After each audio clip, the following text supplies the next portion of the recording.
এপছয়ে এই অন্তৰ্ভুক্ত কাৰ্যসূচী হাতত লৈছে আৰু এই কাৰ্যসূচীত তেখেতসকলে মোক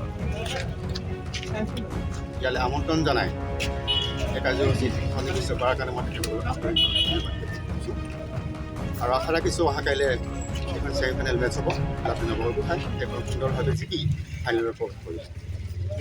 भारतवासी गावसो पार्टी मोनसे गोजोननाय बाजार फाइनालनि नटिसनि फाइनालाव दा बिथाङा आसामनि जानाय भारतनि जानाय अलम्पिकखौ जाहाथे आसो जाना थांगादों सिजन जागायदों आरो दिनै संगा दखरा बर' फरायसा आफादनि दैदेननायाव लोगोसे माखासे इन्टेलेक्सुयेल आरो समाजारि बिफाननि दैदेननायाव भारताव जोंनि सावनाय आलाबाथि सावनाय जाबोबाय थादों आरो जाहाथे जों आसा खालामदों गाबोन सेमि फाइनाल बे देरहासार जाफुंनानै जोंना सना लानो हागोन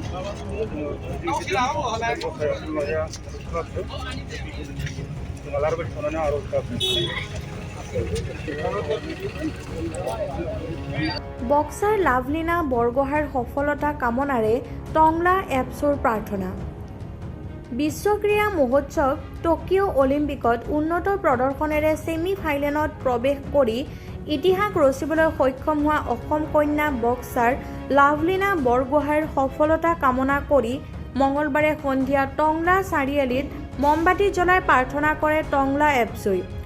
শক্তিশালী প্ৰতিদ্বন্দ্বীক ধৰাশয় কৰি ছেমি ফাইনেলত প্ৰৱেশ কৰা অসম জীয়ৰী লাভলীনাই স্বৰ্ণ অৰ্জন কৰি দেশৰ লগতে অসমলৈ যাতে গৌৰৱ কঢ়িয়াই আনিবলৈ সক্ষম হয় তাৰ বাবে প্ৰাৰ্থনা জনায় ছাত্ৰ সংগঠনটোৱে।